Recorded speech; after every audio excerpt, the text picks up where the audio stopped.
ఇప్పుడే జీ5 app download చేయండి. చూడండి మీ ఫేవరెట్ టీవీ షోస్ ఎప్పుడైనా ఎక్కడైనా. హలో బాబాయ్, నేను రామాని. చెప్పు రామా. నాన్న ఇంట్లోనే ఉన్నారా? లేదమ్మా, మీ ఇంటికే బయలుదేరాడు కదా. అవునా? మరి అమ్మ? అమ్మతో కలిసి వస్తున్నాడమ్మా. అవునా? చాలా మంచి మాట చెప్పా బాబాయ్. థ్యాంక్ యూ బాబాయ్. ఇందాక అమ్మతో మాట్లాడదామని ఆ ఇంటికి కాల్ చేస్తే ఆద్య ఫోన్ ఎత్తి ఏదేదో మాట్లాడేసరికి అమ్మ నాన్న రారేమోనని కంగారు పడ్డాను. కంగారేం లేదమ్మా, వస్తున్నారు కదా. కన్నుల పండగగా వ్రతం చేసుకో, సరేనా? సరే బాబాయ్, ఉంటాను. సార్, శౌర్య సార్, శౌర్య సార్, శౌర్య సార్. ఏమైంది రామా? మా అమ్మ నాన్న వ్రతానికి కలిసి వస్తున్నారంట. హే, కంగ్రాట్స్. హ్యాపీయా?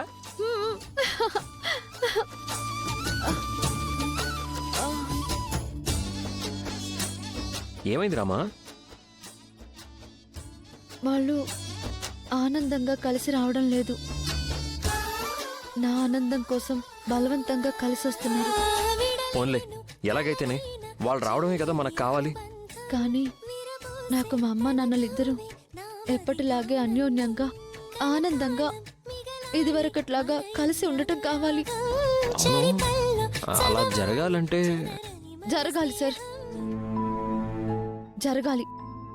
మనమేం ప్లాన్ చేస్తామో, ఎన్ని బాధలు పడతామో నాకు తెలీదు.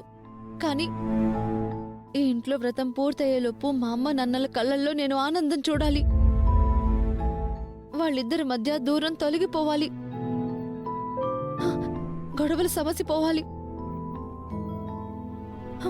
మా నాన్న మా అమ్మని ప్రేమగా దగ్గరికి తీసుకుని ఆనందంగా తిరిగి వాళ్ళ ఇంటికి వెళ్ళాలి. అలా జరగడం మంచిదే, కానీ వాళ్ళు వ్రతానికి వచ్చి వెళ్లేలోపే ఇదంతా జరిగిపోవాలా? ఏంటి ఈ 1-2 గంటల టైంలోనే? రామా, నాకేం మ్యాజిక్లు రావు. ఇప్పటికిప్పుడు వాళ్ళని కలపడం అంటే కొంచెం కష్టమే. అవునా? సరే అయితే వ్రతం తర్వాత జరిగే కార్యక్రమం కూడా కొంచెం కష్టమే. ఏ రామా, మధ్యలో ఇదేం ఫిట్టింగు? ఇదిగో, నువ్వు ఇలా మాట్లాడకూడదు రామా. అసలే ఈ వ్రతం తర్వాత నీ మీద చాలా హోప్స్ పెట్టుకున్నా. అవునా? సరే అయితే నేను చెప్పినట్టు చేయండి. మీరు అనుకున్నట్టు అవుతుంది. లేకపోతే లేదు అనుకోండి. గోవిందా గోవిందా. రామ, గోవిందా?